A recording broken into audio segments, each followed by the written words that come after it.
Значи, моето тврдење е дека така наречениот специфичен звук на македонските групи е исклучока, не е правило. Тоа за разлика од останатите поп групи кои што сакаат да се вклучат на тогашниот југословенски тренд,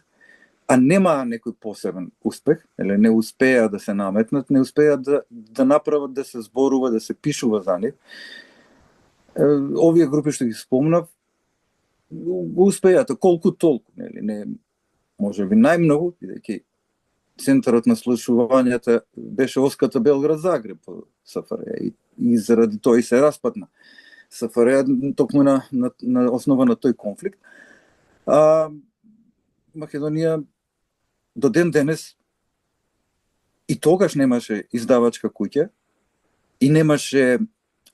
клубска сцена, што